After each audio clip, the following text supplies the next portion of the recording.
నమస్తే. గత కొన్ని రోజులుగా సింగర్ మంగ్లీ ఏదైతే మైక్రో ఫైనాన్స్ పేరిట కూడా పెద్ద ఎత్తున మోసం అనేది జరిగింది.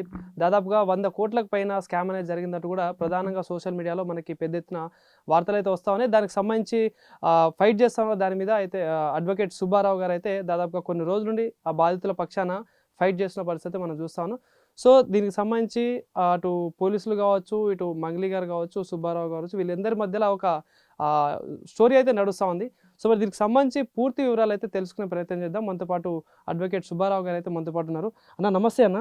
సో ప్రధానంగా ఏదైతే ఈ సింగర్ మంగ్లీ గారికి సంబంధించి కావచ్చు, వాళ్ళ తమ్ముడు ఇలా కొంతమంది పేరిట ఏదైతే మైక్రో ఫైనాన్స్ పేరిట పెద్ద స్కామ్ అయితే జరిగిందని చెప్పేసి మీరు ప్రధానంగా ఫస్ట్ డే నుండి బాధితుల పక్షాన కొట్లాడుతూ ఉన్నారు.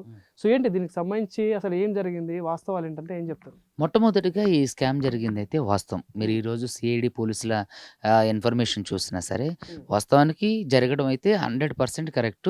ఈ జహీరాబాద్ సైడ్ ల్యాండ్లు కొనడం కానీ, వీళ్ళకి వస్తామని కానీ, ఆశావాహుల దగ్గర నుంచి కోట్లలో దండుకోవడం కానీ, అదేవిధంగా ఎవరైతే ఈ స్కామ్ చేసినటువంటి రమవత్ మధు, తర్వాత భరత్ చౌహాన్, భరత్ కుమార్ చౌహాన్, శైలజ చౌహాన్, తర్వాత ఇంకొక 2-3 పేర్లు, తర్వాత మన శివ మంగ్లీ తమ్ముడు శివ మంగ్లీ గారు, వీళ్ళందరూ కూడా ప్రధానంగా గిరిజనుల నుంచే దోచుకోవడం జరిగిందని చెప్పేసి అది వద్దిపట్ల తాండ, పలుగుతాండ, తర్వాత పిఏపల్లి, పెద్దాడి షర్లపల్లి, తర్వాత నల్గొండ, దేవరకొండ ఈ ఏరియాలో దాదాపుగా 100 నుంచి 150 కోట్ల పైనే స్కామ్ జరిగిందని, తర్వాత ఇక్కడ కర్ణాటక అక్కడ, తర్వాత మన తెలంగాణలో, తర్వాత ఆంధ్రాలో ఏది కర్నూలు, డోన్, ఆదోని, తర్వాత మహబూబ్ నగర్ ఈ ఏరియాలో నా దగ్గరికి వచ్చిన వాళ్ళైతే దాదాపుగా 9.5 నుంచి 10 కోట్ల వరకు.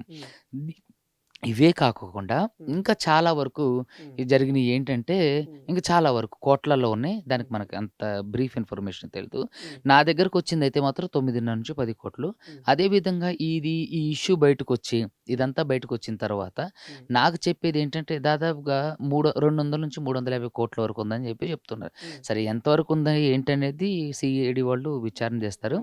మన దగ్గరకు వచ్చింది అయితే మాత్రం 9.5 నుంచి 10 కోట్లు. అది కూడా మంగ్లీ గారి వాళ్ళ తమ్ముడు, తర్వాత ఎవరైతే ఈ రమవత్ మధు మొత్తం స్కామ్ చేసినంత రమవత్ మధు, అదేవిధంగా పాల్దీయ భరత్ చౌహాన్, పాల్దీయ శైలజ చౌహాన్, తర్వాత ఇంకొక 2-3 పేర్లు ఉన్నారు. వాళ్ళు మన దగ్గర రాలేదు కాబట్టి మనకు తెలీదు. సో ఒక తెలంగాణ శాసనసభలో పనిచేస్తున్నటువంటి ఆఫీసర్ కూడా ఇందులో ఉండు అని చెప్పేసి అని తెలిసింది. దానికి ఇంకా మనకు సమాచారం తెలియదు. సో వీళ్ళు నా దగ్గరకు వచ్చినప్పుడు పరిశీలిస్తే దీంట్లో మంగ్లీ రమవత్ మధు, పాల్దీయ భరత్ కుమార్ చౌహాన్, శైలజ చౌహాన్, తర్వాత మంగ్లీ వాళ్ళ తమ్ముడు శివ మంగ్లీ గారు ఉన్నారు. మంగ్లీ గారి పేరు చెప్పాం, మా దగ్గర వసూలు చేశారు. నేనన్నా మంగ్లీ గారి పేరు చెప్తే ఎట్లా వసూలు చేశారంటే వాళ్ళ తమ్ముడు కూడా మాతో పాటు తిరిగింది సార్, పెట్టుబడి పెట్టండి దీంట్లో మంచి లాభాలు వస్తాయని చెప్పారు. అంతేకాకుండా మంగ్లీ వాళ్ళ చిన్న చెల్లిని నేను చేసుకోబోతున్నాను చెప్పి మధువి అందరితో చెప్పి ప్రకటన అంటే డబ్బులు దండుకోవటం జరిగింది. సో అయితే ఆవిడ పేరు చెప్పడంతో ఇప్పుడు మనం థమ్స్అప్ తాగేటప్పుడు మనకి ఏ హీరో గుర్తొస్తారు? ఒక యాడ్ గుర్తొస్తుంది, దాన్ని అంబాసిడర్ ఎవరైతే దాన్ని ప్రమోట్ చేస్తున్న హీరో గుర్తొస్తారు. సో కాబట్టి ఇది సురక్షితం అని నమ్మేస్తాం. అలాగే ఒక ల్యాండ్ కొనాలి, ల్యాండ్ కొనేటప్పుడు మనకి చాలా మంది పెద్ద పెద్ద సెలబ్రిటీలు పలానా దగ్గర చేస్తుంటారు. అలాగే వీళ్ళు కూడా దీనికి ఎవడున్నారు అనుకొని, సో ప్రత్యక్షంగా అంటే మనకి ఎవిడెన్స్ చాలా వరకు అంటే బాధితులు చెప్తున్నారు, వెళ్ళారు అంటున్నారు. కానీ ప్రత్యక్షంగా ఆధారాలు, తర్వాత పరోక్ష ఆధారాలు మన దగ్గర ఉన్న దాన్ని బట్టి అయితే మంగ్లీ గారు వెనకుండి నడిపించారేమో, అంటే నడిపించే ఉండొచ్చు అందరు చెప్తున్నారు. సో దానికి పర్టికులర్ ఆధారాలు లేవు. అయితే ఆవిడ మంగ్లీ వాళ్ళ తమ్ముడు ప్రత్యక్షంగా ఇన్వాల్వ్ అయ్యి ఉండడం, మంగ్లీ గారు రమవత్ మధుతో తిరగటం, అతనితో ఉండటం, అతనితో మాట్లాడడం, తర్వాత రమవత్ మధు ఆవిడ పాటలు పాడడానికి వెళ్ళినా ఎక్కడికి వెళ్ళినా ఆవిడతో పాటు ఉండడం, ఇవన్నీ చూస్తే ఖచ్చితంగా నిజమని చెప్పి నమ్మడానికి అవకాశాలు ఎక్కువ. నాతో చెప్పిన విషయం కూడా ఏంటంటే ఈ రమవత్ మధు అనేవాడు ఎవడో నాకు తెలియదు అంత ఫస్ట్లో. తర్వాత 2వ రోజు ఆవిడతో ఫోన్ మాట్లాడించింది. 3వ రోజు ఇదంతా జరిగిన తర్వాత 3వసారి మొన్న మేమంతా ప్రెస్ మీట్ పెట్టి బాధితులతో చేసిన తర్వాత ఆవిడ ప్రెస్ మీట్ పెట్టి పంజగుట్టలో, అవునండి మాకు బంజారా కమ్యూనిటీకి సంబంధించిన వాడు కాబట్టి మేము ఆదరించాం, మాకు తెలుసు అని అంది. తర్వాత నిన్న ఆల్ ఆఫ్ సడన్గా అతను అరెస్ట్ అవ్వడం ఇవన్నీ చేసింది. తర్వాత నిన్న నేను ఒక వీడియో చూపిస్తా.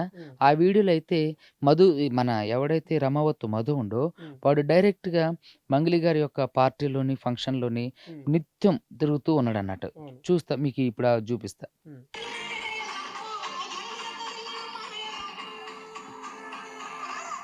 ఇదిగో రమావత్ మధు, భరత్ చౌహాన్ అని ఇంకొక అభిషేక్ నాయక్, ఇట్లా సో ఇదంతా జరుగుతుంది బ్యాక్ జరుగుతుంది. ఎవరో తెలియని వ్యక్తితో ఇంత క్లోజ్‌గా ఇంత ఎట్లా ఉంటారు? సో, కాబట్టి ఒకవేళ ఆవిడ గారు లేకపోతే నేను ఆ రోజే చెప్పా. మీరు లేరంటున్నారు గదా! మీ పేరు చెప్పి వ్యాపారం చేసినోడి మీద కేసులు పెట్టండి. అంటే నేను పెట్టను. నేను కేసుల చుట్టూరు పోలీస్ స్టేషన్ చుట్టూరు తిరిగి నాకు అవసరం లేదండి. సరే ఓకే. బాధితుల తరపున రండి పోరాటం చేద్దాం. మరి మీ పేరు చెప్పే కదా మోసం చేసింది. మీ పేరు చెప్పేగా నమ్మిందని అంటే నాకంత టైం ఉండదు. నేను చేయలేను అన్నాను. కానీ ఆవిడ అడిగేదేంటి? కేసు నుంచి మా పేర్లు తీసేయండి. ఈ యూట్యూబ్‌లో మీరు చెప్పినటువంటి అది ప్రెస్ మీట్‌లో నుంచి ఆ వీడియోలు డిలీట్ చేపించండి అన్నాను. మీరు చెప్పినప్పుడు ఏం చేయనప్పుడు మేమెందుకు ఇవన్నీ చేస్తాం. మీ దగ్గర తప్పు లేకపోతే నిరూపించుకోండి కోర్టులో అని చెప్పేసి రావటం. అక్కడ నా మీద దాడి చేయడం. అది నేనెళ్ళి పంజాగుట్టలో కేసు పెట్టడం. అంటే మీ మీద కూడా కొన్ని అలిగేషన్ చేస్తా ఉన్నారు. అంటే ఇదంతా కావాలని కుట్ర చేస్తా ఉన్నారు నా పైన. కొంతమంది కలిసి చేస్తా ఉన్నారు. అసలు మీ పైనే మీకంటే 'బిగ్ బాస్' అంటే పిచ్చి ఉంది. సో అండ్ సో ఇట్లా చాలా చేస్తా ఉన్నారు. ఇదంతా కావాలనే కుట్రగా చేస్తా ఉన్నారు మా పైన. అసలు ఆ మధు కావచ్చు, మా తమ్ముడు శివ కావచ్చు వీళ్ళంతా ఫ్రెండ్సే కానీ మేమేం చేయలేదని చెప్పేసి ఆమె సైడ్ నుండి చెప్తా ఉన్నారు. ఒక్క ఆధారం చూపించమనండి. ఇప్పుడు మనం ఇన్ని ఆధారాలు చూపిస్తున్నాం. ఆవిడ అలిగేషన్ చేయడానికి ఒక్క ఆధారం చూపించమనండి. ఇంకొక విషయం ఏంటంటే ఆవిడ మీద ఎందుకు మాకు కావాలని చేస్తుంటే ఆవిడెవరో కూడా నాకు తెలీదు. మొన్నట పోయిన నెల వరకు కూడా నాకు ఆవిడెవరో తెలీదు. ఈ ఇష్యూ నా దగ్గరికి వచ్చిన తర్వాత ఆవిడతో మాట్లాడిన తర్వాత నుంచే ఆవిడ నాకు తెలుసు. అందులోనూ ఒక్కసారే కలిసాం.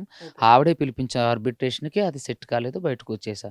ఎందుకుంటదండి పర్సనల్ గ్రడ్జ్? ఇప్పుడు అడ్వకేట్లు అనేవాళ్ళు మేము వాదిస్తాం. మా ఫీజు తీసుకుంటాం. మేము వెళ్ళిపోతాం. వాళ్ళ మీద పర్సనల్ గ్రడ్జ్ పెట్టుకుంటానికి మాకు ఫీజు కావాలి. అదే విధంగా ఈ కేసు గెలిస్తే ఒక మంచి పేరు వస్తదని ఒక ఆశ ఉంటది తప్ప పర్సనల్ గ్రడ్జ్ ఎవరి మీద ఉండదు. మేము ఆన్ బిహాఫ్ ఆఫ్ మా క్లయింట్ తరపు నుంచే కదా మేము మాట్లాడేది. సో ఇదంతా కూడా ఏంటంటే రాంగ్ అలిగేషన్. దీన్నంతా రాంగ్‌గా పోర్ట్రే చేయడానికి రకరకాల వాడుతున్నారు. అదే విధంగా నాకు పలానా షోకి వెళ్ళాలని అవును. నాకు అంతకుముందే నాకు అవకాశం వచ్చింది. నేను ఇంటర్వ్యూ వరకు వెళ్ళా. కొన్ని కారణాల వల్ల అది ఆగిపోయింది. తర్వాత రెండోది ఇంకా ఎవరో ఒక అమ్మాయి అంటే క్రష్ అని. నన్ను తీయొద్దు, నా చెల్లెల్ని తీయొద్దు. దయచేసి అంటే వాటినన్నిటిని మమ్మల్ని దూరం చేయండి, వదిలేయండి అన్న ఆవిడ. మరి ఇంకొక బంజారా ఆడబిడ్డని ఇంత జిగుప్సాకరంగా ఆవిడ ప్రమేయం లేకుండా నేను ఎక్కడ ఆవిడతో ఆ మాట ప్రస్తావించినప్పుడు ఒక అమ్మాయిని ఎలా లాగిందంటే ఆ అమ్మాయి కుటుంబం లేదా? ఆ అమ్మాయి జీవితం కాదా? అంటే ఎలా మాట్లాడగలిగారు మరి మీరు?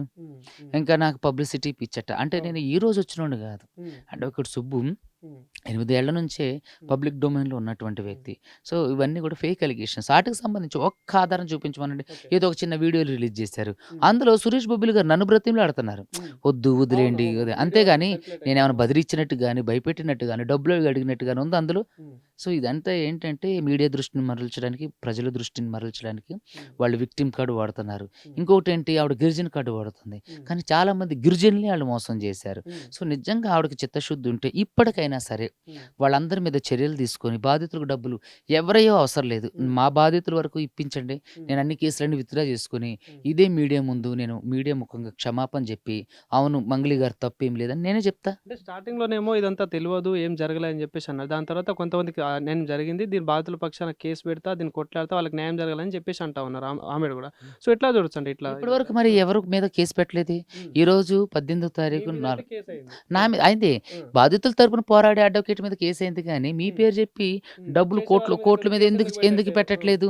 ఇంకొక విషయం బాధితుల తరపున నేను ఉంటా అని అన్నారు. మరి రారే రోడ్డు మీదకి బాధితులతో ఎవరితో మాట్లాడారు ఇంతవరకు? ఎవరితో మీరు ధైర్యం చెప్పారు? ఎంతమందితో మీరు మాట్లాడారు? మీరు ఏ విధంగా బాధితులకు న్యాయం చేస్తారు? ఏ విధంగా అండగుంటారు? అంటే రోడ్డు మీదకి వచ్చి ధర్నా చేస్తారా? కోర్టులోకి వచ్చి సాక్ష్యం చెప్తారా? లేదంటే వాళ్ళందరితో మాట్లాడి పరామర్శించి ఆ రమావతి మధుతో మాట్లాడి వీళ్ళ తమ్ముడు హస్తం ఉంది కాబట్టి వీళ్ళందరూ కలిసి వాళ్ళ దగ్గర నుంచి డబ్బులు తీసుకొచ్చి వీళ్ళకి సెటిల్ చేస్తారు. ఏ విధంగా? దానికి ఒక నిర్దిష్టత లేదు. రమాకాంత్ రెడ్డి అనే పర్సన్ తోటి కూడా మీరు ఉన్నారు. సో ఒక వీడియోలో మాట్లాడారు. నేను ఛాలెంజ్ చేస్తా ఉన్నా. సోమాజిగూడ ప్రెస్ క్లబ్‌కి వస్తారా? ఇక్కడికి వస్తారా రండి. ప్రూఫ్స్ ఏదైనా ఉంటే తీసుకొని రండి. అసలు ఏంటన్నా మీ దగ్గర ఉన్న ఆధారాలు కావచ్చు, చేసినట్టు ఏంటి అసలు? నా దగ్గర మనుషులకు సంబంధించి అంటే ప్రజలే వాంగ్మూలమే మెయిన్.